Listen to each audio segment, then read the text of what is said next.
Mengapa para ulama itu sangat menekankan kepada kita untuk bisa belajar bahasa Arab? Apa tantangannya ketika pemula ingin belajar bahasa Arab, Ustadz?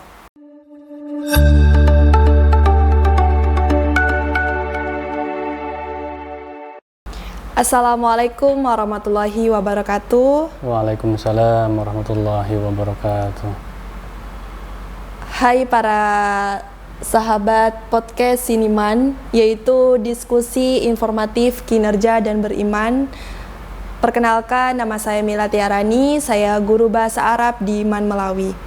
Baiklah, di sini saya sebagai host dan saya akan ditemani oleh narasumber saya, yaitu Ustadz Kamaluddin Umar.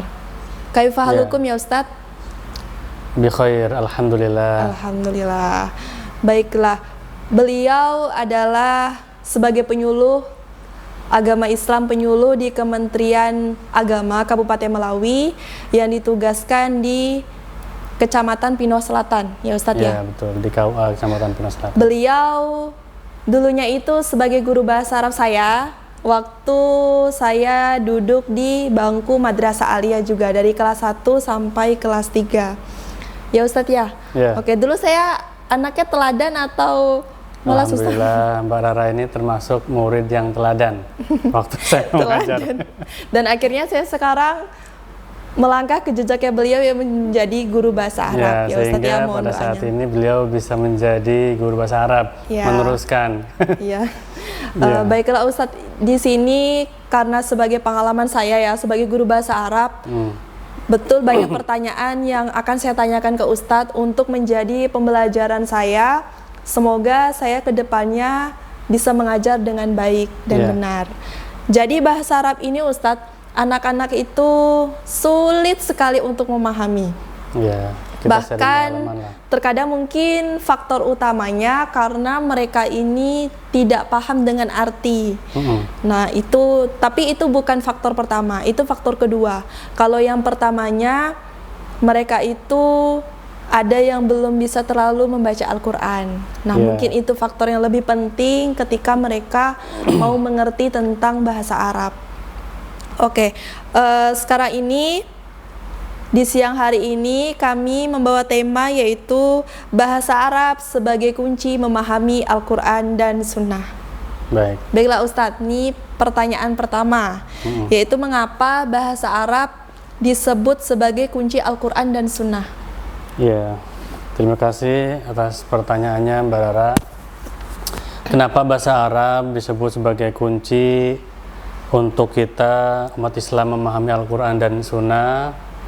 Itu yang pertama, Allah Subhanahu wa Ta'ala pertama kali menurunkan wahyu juga itu dalam berbahasa Arab. Maka kita sebagai umat Islam harus bisa memahami makna kandungan ayat-ayat yang ada dalam Al-Quran itu. Ya, yang pertama harus memahami bahasa Arabnya. Maksud yang ada dalam Al-Quran itu kan, ayat-ayat tersebut itu kan semuanya berbahasa Arab. Maka kita sebagai umat Islam salah satu cara untuk bisa memahami Al-Quran itu ya dengan cara memahami bahasa Arab atau bisa belajar bahasa Arab lah intinya kan, seperti itu. Karena Allah sendiri kan memilih bahasa Arab untuk menjadi bahasa utama yang ada dalam Al-Quran atau dalam penyampaian hadis Nabi Muhammad SAW, semuanya dalam berbahasa Arab. Dengan demikian pesan terus hikmah yang bisa kita ambil dan hukum-hukum yang ada dalam Al-Quran tersebut ataupun dalam Sunnah itu dapat dipahami secara lebih mendalam kalau misalkan kita sebagai umat Islam bisa memahami bahasa Arab tersebut. Maka mungkin bisa dikatakan wajib ya kita belajar bahasa Arab itu. Wajib belajar bahasa Arab untuk memahami Al-Quran dan juga hadis Nabi Muhammad SAW. Seperti itu Mbak Rara. Mungkin untuk mempermudah kita juga ya Ustadz ya. Kalau kita belum mengetahui tentang Al-Quran, sulit juga untuk masuk ke dalam bahasa Arab. Tapi tidak menutup kemungkinan kan sambil belajar Al-Quran, jadi kita sedikit demi sedikit kita juga paham terkait bahasa Arab. Ya, dalam memahami Al-Quran juga kan, atau dalam membaca Al-Quran kita juga kan diharuskan bisa mentadaburi makna dalam Al-Quran tersebut. Ya, jadi kalau misalkan kita membaca Al-Quran lalu memahami maknanya sehingga kita bisa mentadaburi makna dalam Al-Quran tersebut, ya kita akan memahami apa yang disampaikan oleh Allah Subhanahu wa Ta'ala dalam Al-Quran tersebut, seperti itu. Baik, itu jawabannya memuaskan untuk saya sebagai pengajar bahasa Arab, Ustaz ya. Sama-sama belajar kita ya, Bapak. Ya, kita sharing ya, Barara. Iya. Dan pertanyaan kedua, apakah terjemahan Al-Quran itu sudah cukup untuk memahami ajaran di dalam Islam? Terjemahan Al-Quran itu hanya sebatas memaknai ayat ya, secara bahasa dalam Al-Quran. Jadi tidak bisa kita memahami Al-Quran hanya lewat terjemahan Al-Quran saja.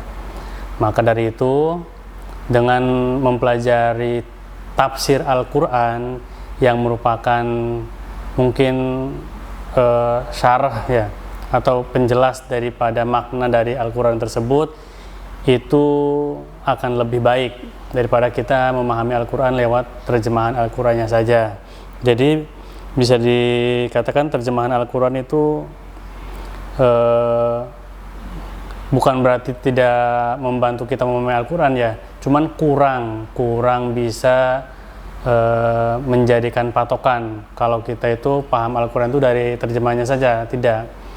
Karena dalam Al-Quran itu kan banyak juga ayat-ayat mutasyabihat gitu kan, yang mungkin perlu penafsiran yang lebih baik, yang lebih bisa difahami oleh umat Islam. Maka ulama-ulama kita dulu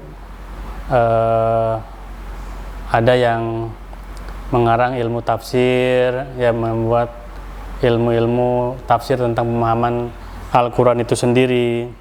Oleh karena itu, ketika kita memahami makna Al-Quran lewat terjemahan, juga kita harus bisa memahami dalam penafsiran yang lebih mendalam tentang makna Al-Quran itu sendiri, sehingga mempelajari bahasa Arab itu menjadi sarana yang sangat penting ya untuk mendapatkan pemahaman yang lebih utuh terhadap ajaran Islam. Jadi nggak setengah-setengah. Kita kalau memahami Al-Quran hanya lewat terjemahan saja kadang kurang tepat ya, sehingga maknanya terlalu kaku, sehingga ketika kita memahami ayat tentang peperangan dan kita hanya paham dari terjemahan saja, maka akan terjadi pada seseorang itu nanti hanya memahami bahwa peperangan itu hanya dalam artian harus seperti ini, memerangi musuh harus lewat pedang dan sebagainya atau gimana. Jadi nggak ada pemahaman yang betul-betul bisa menjadi penenang bagi dirinya sendiri, sehingga malah menjadi ketakutan untuk orang lain yang yang membacanya itu. Atau misalkan nanti kan kita kalau memahami terjemahannya saja, orang yang memahami atau yang dianggap menurut dia itu harus diperangi, ya dia langsung perangi begitu saja tanpa adanya pikir-pikir panjang yang membuat dia itu sebetulnya bagaimana sih apakah kita itu boleh langsung membunuh orang yang musuhi kita atau tidak kan gitu. Jadi kalau kita hanya memahami dalam lewat terjemahan saja, ya seperti itu nantinya efek yang timbul dari si pembaca tersebut. Jadi kaku dan juga malah terjerumus ke hal-hal yang ekstrim seperti itu, berbahaya. Jadi harus bisa lewat tafsirnya juga, sehingga Islam itu betul-betul bisa membawa rahmat bagi seluruh alam, ya terkhusus untuk umat Islam itu sendiri gitu kan. Seperti itu, Mbak Rara. Ya. Berarti dari pertanyaan yang kedua ini ya Ustadz ya, kayak tulisan Arab yang terdapat di kitab, itu biasanya kitab Safinatun Najah, terus Fathul Qori, berarti itu bisa disambungkan dengan bahasa Arab ya Ustadz ya? Iya, karena dalam kitab juga kan istilahnya tulisannya berbahasa Arab, dan memang harus kita pahami dengan cara kita bisa memahami bahasa Arab itu sendiri kan. Kalau kita nggak bisa memahami bahasa Arab, kita mungkin nggak bisa lah membaca kitab-kitab seperti kitab kuning ya yang ada di pesantren itu kan semuanya berbahasa Arab. Kita kalau tidak bisa berbahasa Arab, tidak paham bahasa Arab, ya kita tidak bisa membaca dan tidak bisa memberikan makna kitab tersebut, apalagi memahami kan seperti itu. Betul sekali Ustadz. Baiklah, lanjut yang pertanyaan ketiga ya Ustadz ya. Apa manfaat belajar bahasa Arab untuk, maksudnya pesan untuk semua siswa-siswi lah ya? Ya, untuk manfaatnya belajar bahasa Arab. Pelajar ya. Iya. Karena Barara termasuk seorang guru bahasa Arab, maka harus bisa juga memberikan pemahaman kepada siswanya bahwa bahasa Arab juga bisa menjadikan kita itu faham makna daripada zikir yang biasa kita baca setelah sholat kan seperti itu. Terus misalkan doa-doa yang biasa kita baca juga dalam berbahasa Arab, ketika kita tahu artinya ya kita akan memahami makna doa tersebut, ya kan? Karena doa-doa kita kan rata-rata berbahasa Arab. Doa makan, doa bangun tidur, doa masuk masjid dan sebagainya itu kita baca dalam bahasa Arab. Apa gunanya kita berdoa kalau misalkan kita sendiri ketika berdoa tidak paham maknanya kan gitu? Ya betul sekali Ustaz. Mungkin akan lebih baik kalau misalkan kita memahami arti dari doa yang kita panjatkan tersebut. Ya misalkan Allahumma barik lana, ya Allah berkahilah kami kan fima razaqtana, dari apa yang telah Engkau rizkikan kepada kami. Itu kan lebih mengena kepada hati orang yang berdoanya. Jadi kalau kita bisa memahami artinya, itu akan lebih khusyuk mungkin dalam berdoa ya. Kemudian zikir juga banyakkan kita menggunakan bahasa Arab. Subhanallah, alhamdulillah, wala ilaha illallah, Allahu akbar, semuanya bahasa Arab. Kalau kita nggak tahu artinya ya istilahnya hanya mengucapkan seperti itu aja, jadi nggak tidak tahu maknanya seperti apa ya Ustaz ya. Seperti apa, dan mungkin tidak terasa dalam hati, intinya seperti itu. Seperti kayak gerakan sholat ya Ustaz ya. Ya, terlebih dahulu ya gerakan sholat lah. Sholat kita kan semuanya kan bacaannya pakai bahasa Arab. Kalau kita paham arti dari bacaan sholat sendiri, pasti kita akan lebih mentadaburi, memahami makna sholat itu sendiri, dan bagaimana kita itu bisa khusyuk dalam menjalankan sholat ya. Dalam doa iftitah sendiri itu kan inna sholati wa nusuki wa mahyaya wa mamati lillahi rabbil alamin, itu kan ungkapan yang sangat mendalam ya, bahwa kita itu ketika sholat harus betul-betul bahwa kita ini adalah seorang hamba ya. Ibadahku, hidup dan matiku hanya untuk Allah Subhanahu wa ta'ala semata, kan seperti itu artinya. Jadi kalau kita sholat memahami makna dari bacaan-bacaan sholat, insya Allah sholat kita akan lebih khusyuk ya. Karena khusyuk itu sendiri sebenarnya susah, apalagi nggak tahu arti dari bacaan sholat itu sendiri ya. Hanya gerak-gerak saja mungkin tetap dapat pahala, tetap, cuman tidak lebih daripada kita ya melakukan sholat tanpa ada hasilnya, sehingga efeknya kan seperti perbuatan yang tidak baik mungkin masih kita lakukan ya, mungkin karena dalam sholat kita hanya gerak-gerak gitu ya, seperti itu saja, tidak memahami makna dari bacaan-bacaan sholat itu sendiri ya. Padahal sholat bisa tanha anil fahsya wal munkar, bisa mencegah dari perbuatan keji ataupun mungkar. Ketika kita sholat memahami makna bacaan-bacaan sholat itu sendiri ya, mudah-mudahan setelah sholat kita bisa menjadi manusia yang lebih baik daripada sebelum-sebelumnya kan seperti itu Mbak Rara. Baiklah, itu pertanyaan yang ketiga. Nah yang keempat ini, mengapa para ulama itu sangat menekankan kepada kita untuk bisa belajar bahasa Arab, Ustadz? Yang pertama karena sumber ajaran Islam itu ya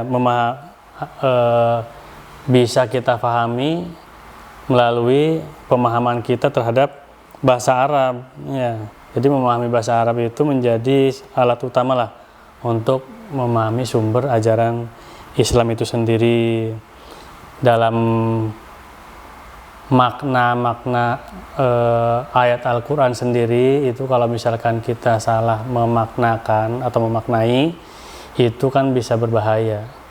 Bisa berbahaya itu dalam artian kita itu mungkin akan salah kaprah atau salah dalam memahaminya, kan seperti itu. Iya, betul. Tapi kalau kita bisa memahami bahasa Arab, kita bisa mendalami bahasa Arab, menerjemahkan Al-Quran sehingga memahaminya pun kita mungkin sesuai dengan apa yang Allah tunjukkan dalam ayat-ayat Al-Quran tersebut. Ya, karena itu banyak ulama yang menyatakan bahwa mempelajari bahasa Arab itu termasuk sarana penting untuk menjaga kemurnian pemahaman agama Islam seseorang, seperti itu. Jangan sampai kita ya beragama Islam tapi nggak tahu bahasa Arab sama sekali, kan seperti itu. Haruslah kita sebagai umat Islam memahami atau mempelajari bahasa Arab, ya, sehingga kita dalam memahami ajaran Islam itu betul-betul memahami maksud, ya, atau apa yang disampaikan oleh agama Islam itu, seperti itu, Pak. Nah, menurut Ustadz, apakah seorang anak maupun kita ya Ustadz ya, itu wajib nggak sih untuk belajar bahasa Arab itu kan? Karena banyak anak-anak yang belajar bahasa Arab itu bilang gini, oh bahasa Arab itu penting nggak sih Bu? Atau dibawa mati nggak sih Bu? Sempat ada pertanyaan seperti itu. Jadi kalau menurut Ustadz gimana? Bahasa Arab itu sendiri ya memang kalau kita mau sampaikan kepada anak-anak ya mungkin kita harus memberikan pemahaman bahwa bahasa Arab itu tetap penting dipelajari, kan gitu. Walaupun Allah Subhanahu wa taala memahami bahasa manusia atau makhluk hidup di dunia seluruhnya, itu kan mau manusia itu dari Inggris, Eropa, atau dari segala penjuru dunia lah. Dan Allah pasti akan bertanya pada seseorang ketika setelah meninggalnya itu ya sesuai dengan apa yang manusia itu perbuat. Ya, untuk bahasanya sih ya ada yang mengatakan ketika nanti akan dihisab ada yang menggunakan bahasa Arab atau bahasa yang lain, tapi dalam artian kalau agama Islam kan memang menganjurkan kita itu bisa memahami bahasa Arab, ya. Walaupun Allah pasti akan bertanya sesuai dengan kriteria manusia itu sendirilah. Semuanya akan memahami apa yang disampaikan oleh Allah Subhanahu wa taala. Ya, seperti itu pertanyaan-pertanyaan ukhrawi ya, seperti itu. Tapi kalau misalkan kita mau menyampaikan pada anak-anak, ya kita harus mengatakan saja bahasa Arab itu tetap perlu kita pelajari, harus kita pelajari. Kalau kamu ingin memahami agama dengan baik, memahami Al-Quran dengan baik, memahami hadis dengan baik, ya kita harus bisa mempelajari bahasa Arab. Ya, karena bahasa Arab pun ketika kita pelajari manfaatnya sangat besar, ya. Tidak sia-sia ketika kita mempelajari bahasa Arab atau kita paham bahasa Arab itu nggak sia-sia, malah kita akan lebih paham mungkin tentang ajaran agama kita itu sendiri, ya. Dan kita juga sendiri akan bisa memahami maksud apa saja yang disampaikan dalam Al-Quran, dalam hadis yang memang pemahamannya itu membutuhkan penguasaan kita dalam bahasa Arab, seperti itu Mbak Rara. Iya, betul sekali Ustadz. Nah, selanjutnya yaitu apa tantangannya ketika pemula ingin belajar bahasa Arab Ustadz? Yang belum tahu apa-apa nih terkait bahasa Arab seperti apa. Bahkan Al-Qur'annya juga bacaannya masih berantakan. Ya, tantangan terbesar mungkin kita belajar bahasa Arab, yang pertama mungkin bahasa asli kita bukan bahasa Arab kan? Iya, karena bahasa Indonesia ya Ustadz. Tapi sebenarnya orang Arab itu sendiri mereka belajar bahasa Arab. Seperti itu, seperti halnya kita belajar orang Indonesia tapi belajar juga bahasa Indonesia atau tata bahasa Indonesia. Dan orang bahasa Arab sendiri di sana masih mempelajari bahasa Arab. Ya, tantangan yang paling besar mungkin karena berawal dari kemauan kita lah. Ya, intinya kalau misalkan kita dari awal tidak mau mempelajari bahasa Arab, ya bagaimana mungkin kita akan memahami bahasa Arab dan kita bisa menguasai bahasa Arab atau memahami bahasa Arab kalau dari kemauan kita itu nggak ada. Nah, untuk kita yang mungkin masih belum mengenal huruf hijaiyah ya, seperti itu.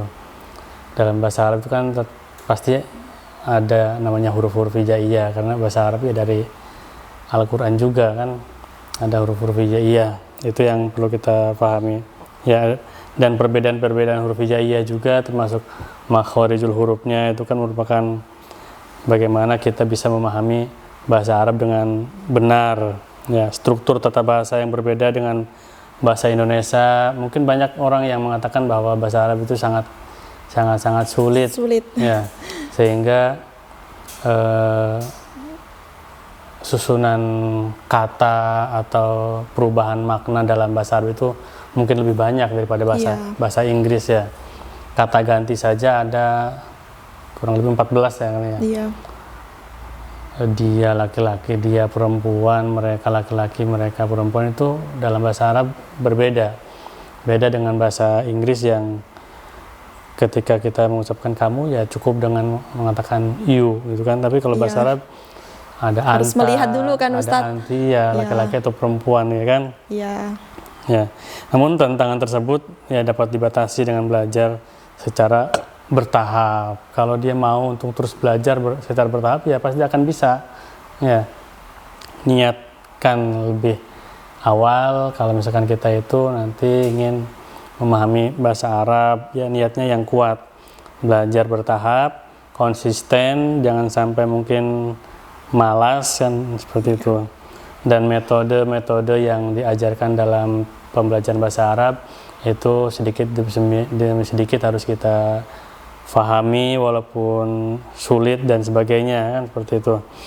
Terus mungkin kita pun harus bisa sering-sering mendengarkan video-video pembelajaran dalam bahasa Arab atau lagu-lagu bahasa Arab ya. Seperti orang seperti kita belajar bahasa Inggris kan, mungkin banyak juga orang Indonesia itu memahami bahasa Inggris dari lagu-lagu Inggris kan ya. Dalam bahasa Arab pun ya sama seperti lagu-lagu Arab atau video-video yang berbahasa Arab itu yang perlu kita fahami kalau misalkan kita proses untuk memahami bahasa Arab itu sendiri ya kan. Sholawat bahasa Arab semua itu. Iya. Kalau misalkan kita nggak tahu maknanya, nggak tahu maksud apa yang disampaikan dalam sholawat itu kan, kita asal-asal aja melantunkan sholawat. Padahal bahkan orang Indonesia sendiri kadang hanya mengetahui bahwa lagu-lagu yang disampaikan dalam bahasa Arab itu adalah sholawat. Padahal tidak semuanya yang disampaikan dalam bahasa Arab itu adalah sholawat. Di situ pun ada lagu-lagu biasa, seperti mungkin kalau di Indonesia itu lagu-lagu dangdutnya ya ada di bahasa Arab. Tapi kalau jadi bisa diterjemahkan ke bahasa Arab, bisa dinyanyikan dengan bahasa Arab lagu dangdut tersebut gitu ya Ustaz? Iya, seperti itu. Jadi kalau kita tahu bahasa Arab, makna dari bahasa Arab atau dari lagu yang disampaikan dalam bahasa Arab, ya kita tahu kalau ini sholawat kepada Nabi, ini isinya doa-doa, atau ini isinya tentang cinta, kasih sayang dan sebagainya, kan seperti itu. Kita akan paham makna dari lagu-lagu yang disampaikan atau video-video bahasa Arab yang disampaikan dalam film tersebut. Iya, mungkin juga salah satunya untuk memperbanyak mufrodat juga ya Ustadz ya. Banyak mengenali mungkin lewat benda-benda sekitar kita dulu, dipahami dulu dengan cara itu kan, baru ditambah-tambah dengan cara menambah mufrodat sehingga banyak tabungan untuk mengetahui bahasa Arab.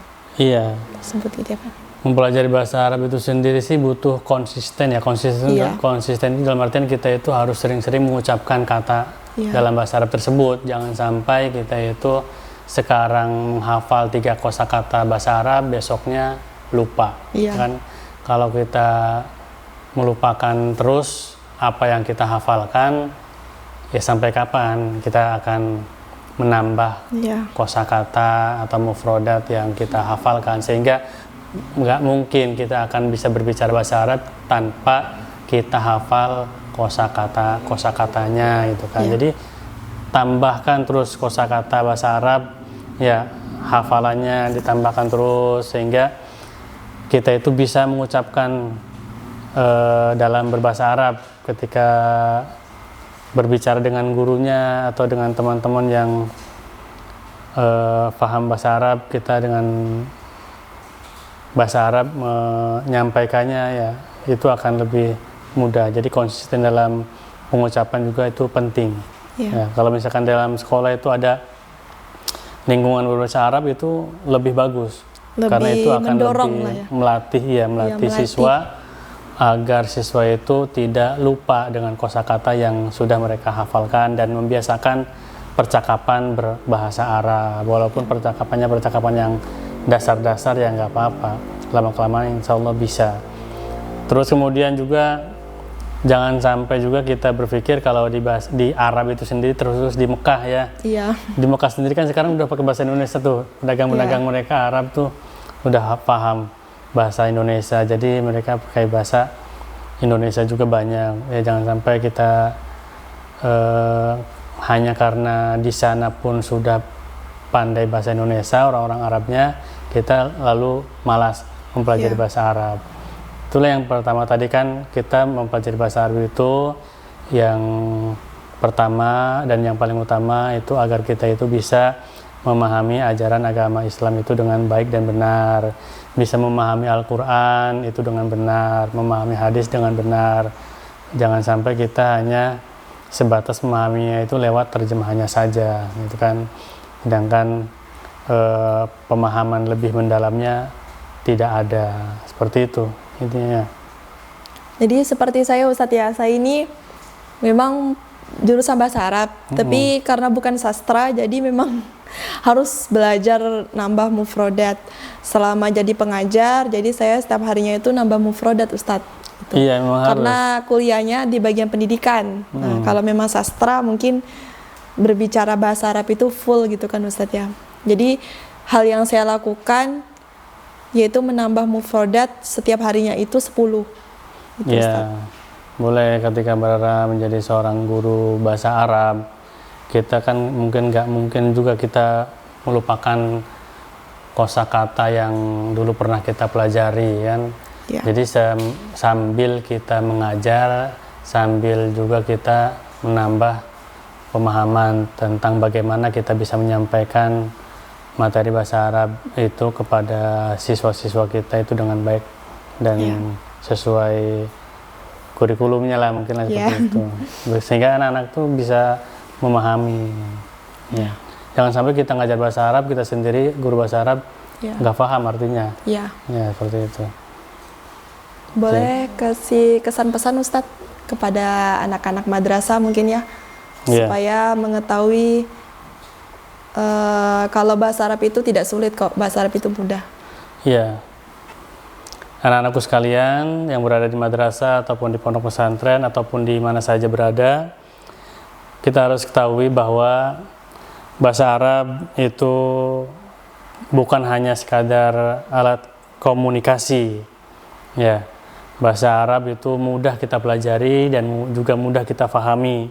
Jangan sampai kita tertipu dengan orang yang mengatakan bahwa belajar bahasa Arab itu tidak ada manfaatnya dan sebagainya. Ya. Kita harus tahu bahwa bahasa Arab itu merupakan salah satu cara kita bisa memahami ajaran agama Islam pada khususnya, gitu kan. Dan kita harus memiliki semangat untuk mempelajarinya. Al-Quran, hadis Nabi Muhammad SAW itu semuanya berbahasa Arab.